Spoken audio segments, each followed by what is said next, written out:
অভিযোগ করলাম বনগাঁ পৌরসভা পরিচালিত বটতলা শিব মন্দিরের যে দানবাস্ক, মন্দিরের সংলগ্ন যে দানবাস্ক থেকে কে বা কারা জানি না দানবাস্ক ভেঙে তার অর্থ ছিল সেই পয়সা নিয়ে চলে গেছে।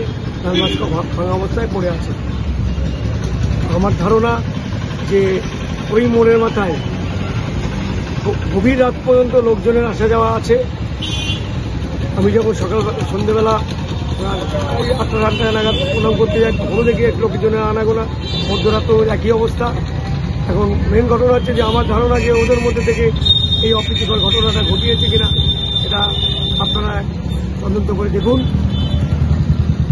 আর এই বিষয়টা নিয়ে আমি আজকে সকালবেলা শিব মন্দিরে যে আমি নমস্কার করতে গিয়ে দেখি যে দানবাস্ক ভাঙা অবস্থায় পড়ে আছে।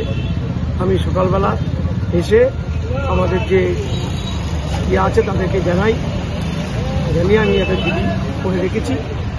এই বিষয়টা নিয়ে আপনারা একটুখানি তদন্ত করুন, বলে বিষয়টা জানা যাবে, আসামিটা ধরা যাবে। আপনার নাম? আমার নাম শ্রী মঙ্গলময় নাথ, বাড়ি বিচেলিয়াট।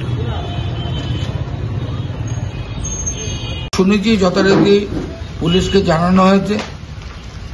পুলিশ নিশ্চয়ই দ্রুত ব্যবস্থা নেবে, কারণ শহরের মধ্যে মন্দির নয় বিভিন্ন জায়গায় ড্রাগ অ্যাডিক্টেড এবং বিভিন্ন চোর বনগাঁ শহরের বিভিন্ন জায়গায় চুরি হচ্ছে।